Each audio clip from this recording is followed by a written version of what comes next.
আপনি কত শক্তিশালী জানি না, কিন্তু আমার মনে হয় এক টাইমে আমি খুব শক্তিশালী ছিলাম। দেখেন, দাড়ি ছিল কালো, হয়ে যেতেছে সাদা।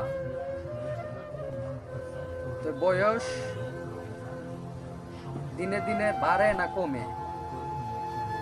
তো এটাই বলতেছি যে ক্ষমতা কারো চিরস্থায়ী থাকে না। আল্লাহ ক্ষমতা কারো চিরস্থায়ী দেয় নাই। তো আপনারা যারা এখন বর্তমানে ক্ষমতা নিয়ে অহংকার করতেছেন, এদের জন্য বলি,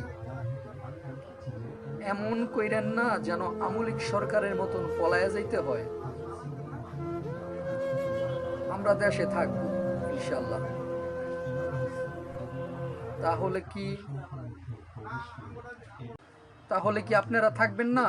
অবশ্যই থাকবেন। যদি ব্যবহার মানুষের সাথে ভালো করেন, থাকবেন। আর নাহলে তো মানুষ বিদায় করবেই।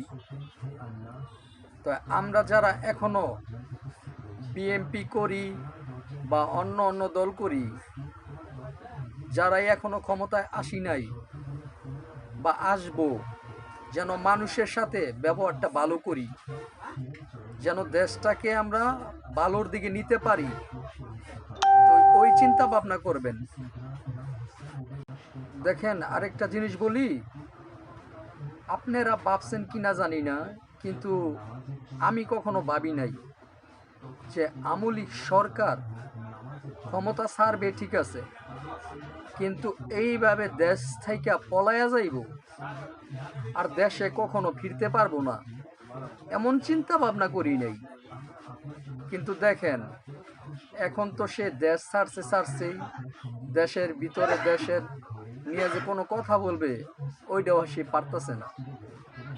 তো আল্লাহ হ্যার কি ক্ষমতা দিছিল আর এই ক্ষমতা কোথায় গেল?